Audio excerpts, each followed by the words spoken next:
viendo imágenes de cómo avanza el ejército israelí atacando todos los lugares que considera conflictivos, sobre todo los túneles, y ya lo había señalado el primer ministro Benjamin Netanyahu, que está decidido a terminar con todos estos elementos y de esa manera la operación Marco Protector estaría terminada. Ahora sí estamos en contacto. ¿Qué tal? Muy buenas tardes.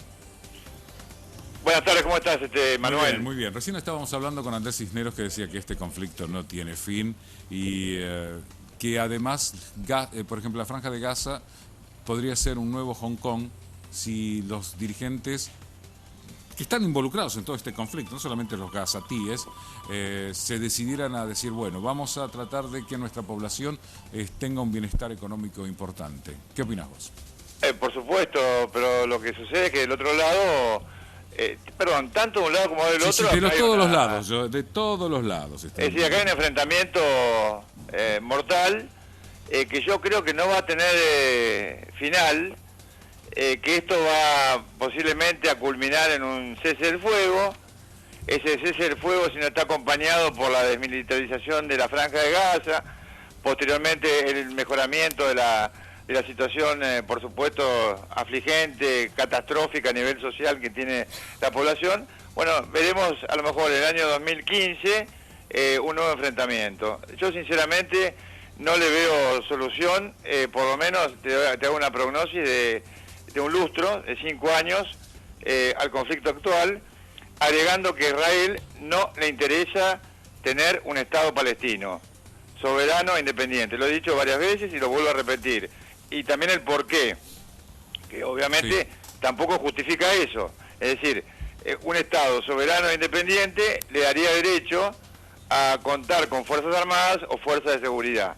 Y en este caso, ¿qué sucedería? Israel estaría siempre bajo la amenaza de ataques de ese país y llegar a caer en manos de alguna organización extremista como la que está actualmente, entre comillas, reinando en la Franja de Gaza.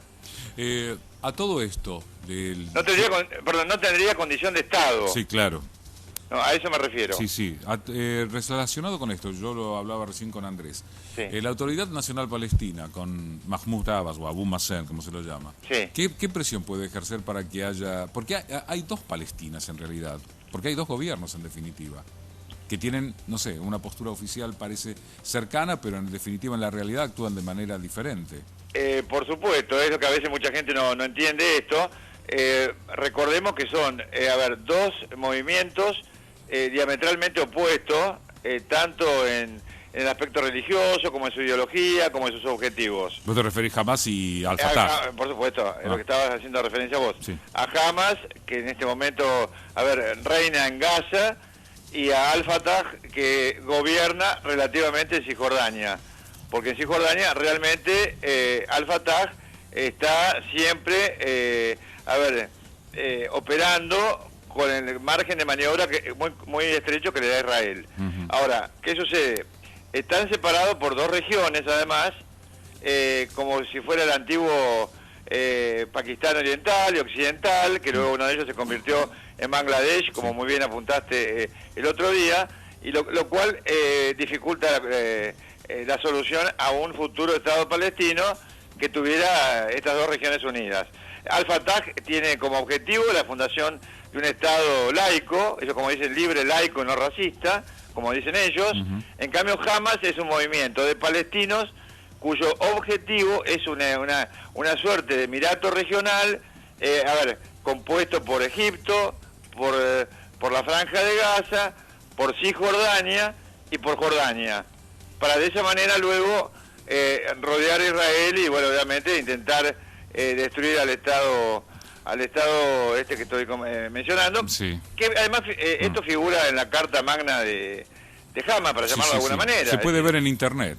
Exactamente, o sea que acá estamos hablando, sin hacer juicio de valor, ¿no?, de una guerra a muerte entre dos actores. En este caso estamos hablando Hamas más los grupos salafistas yihadistas vinculados a la red Al-Qaeda, y por el otro lado también entre Hamas y Al-Fatah, porque yo lo he comentado muchas veces en este canal, yo he estado reunido con ministros de Hamas y con ministros de Al-Fatah antes que Hamas tomara por asalto la Franja de Gaza y asesinara y torturara a numerosos miembros de Al-Fatah, ¿no? Sí. De manera tal que este tipo de cuestiones, cuando uno escucha las exposiciones de cada una de las personas en el terreno, no es que uno lo vio en la BBC o lo vio en la CNN, no, cuando uno se sentó a hablar con un ministro de Hamas y luego con un ministro de Al-Fatah y luego nuevamente con algún otro, se da cuenta de que son agendas irreconciliables. Entonces lo que yo, a ver, que es lo que yo me especializo a nivel de prognosis,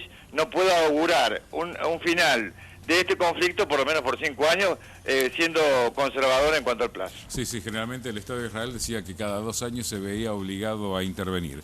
Este conflicto, explicado como vos lo has explicado, Andrés Cisneros, o en algún caso nosotros también cuando tratamos de señalar el tema y no hablar solo de la cantidad de muertos. Estuve escuchando a Jorge Castro y fue muy acertado lo que él dijo también. Claro, pues yo había tomado justamente algo que Jorge había dicho en su momento y se lo pregunté hoy a Andrés, de imponerle la solución. Dice, esto no va a solucionar hasta que no se lo impongan desde afuera, y Andrés dice, bueno, va a haber un estallido nacionalista. Bueno, el hecho es que estamos ante una situación explosiva que puede involucrar a Occidente. Ahora, dado este tema, y hablado y recontrahablado el tema del Oriente Cercano, ¿vos crees que la población occidental tiene cabal idea de lo que el conflicto es? ¿O solamente toma partido porque, bueno, me gusta Hamas o me gusta Israel, o no me gusta Hamas y no me gusta Israel? Bueno, yo creo que estoy de acuerdo contigo, ¿no? O sea, muchas veces influencian a través de los medios de comunicación, que dicho sea de paso, no informan, me refiero a los grandes medios, que no informan tal vez con objetividad, se reducen a la sensiblería, que es lo que a su vez marca el rating, ¿no? Pero no van al fondo, a las raíces del conflicto y de otras cosas. Y yo he hablado con algunos periodistas internacionales porque tampoco entienden nada de esto, o sea, no entienden las raíces del conflicto. Entonces, cuando no se entiende las raíces de algo, es muy difícil llevar a ver a superficie y un poco más arriba qué es lo que está sucediendo acá. Entonces se victimiza a Hamas, cuando Hamas es un movimiento que utiliza como escudos humanos a su gente. Acá marquemos la diferencia con Israel, sin defender a Israel ni las acciones hasta brutales que Israel lanza contra la Franja de Gaza. Israel cambia muertos, sus propios muertos por presos políticos o por terroristas presos, como quiera llamarlo. Y esta gente, estos fanáticos, utilizan a sus propias familias como escudos humanos. Además, yo me pregunto, mira, yo he consultado con un ingeniero calculista que está totalmente ajeno al conflicto, a ver, con cuántas casas se pueden fabricar, por ejemplo, con uno de los túneles, que tenía 1.800 metros de tensión, se usaron 25.000 bloques de cemento y 600 toneladas de este material. Se pueden fabricar 100 casas de 100 metros cuadrados. Entonces, todas las facilidades que se le dio a este grupo extremista, ¿no es cierto?, para poder ingresar cemento, para construir casas, ellos que hicieron, distrajeron esos envíos para fabricar túneles que no eran para contrabando, solamente desde Egipto hacia la Franja de Gaza, o para hacer madriguera ante un posible ataque a centros urbanos por parte de Israel. No, ellos construyeron túneles que ingresaban a territorio israelí con el objetivo de a través de grupos comandos ingresar gente y asesinar colonos israelíes en la región sur. Sí, hasta colgaron un video en YouTube del accionar cómo llevaban a cabo ese ataque. Pero por supuesto, la parte de confesión de parte del de prueba. Entonces, lo que sucede es que la gente muchas veces opina sin informarse. Nosotros, mientras vos estás hablando, estamos mostrando ese video de cómo se lleva a cabo el ataque. Lo estoy viendo, y este es uno de los menos sofisticados. Hay videos con luz eléctrica, con línea telefónica, porque obviamente subterráneamente no funcionan los celulares.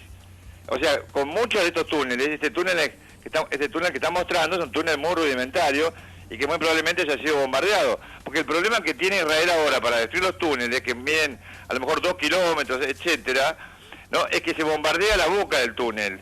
Pero si no se destruye el túnel por completo, obviamente en 2, 3, 4 semanas se puede reconstruir y volver a utilizar.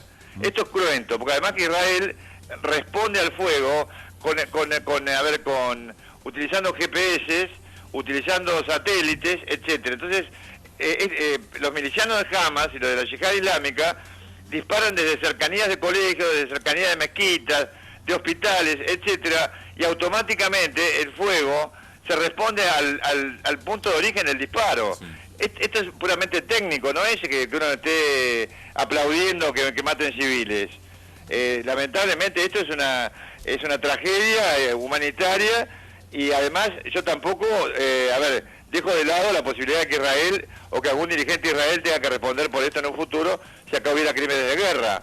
Pero también escucho, leo y veo hablar de supuestos crímenes de guerra por parte de Israel, y parece que, no sé, que el señor Ismael Haniyeh y el señor Khaled Meshal, que están pasando un momento espléndido en un hotel lujoso de Doha, bueno, se han tratado como si fueran discípulos de Teresa Calcuta, cuando ellos mandan desde el lujo, viviendo de los lujos, a morir a su gente y a los civiles que estos se utilizan como escudo. Así que a mí, mira, yo lo he dicho 1000 veces, Manuel, disculpame que sea tan enfático en esto, Sí, yo soy analista, no estoy para ser de árbitro de un partido de fútbol y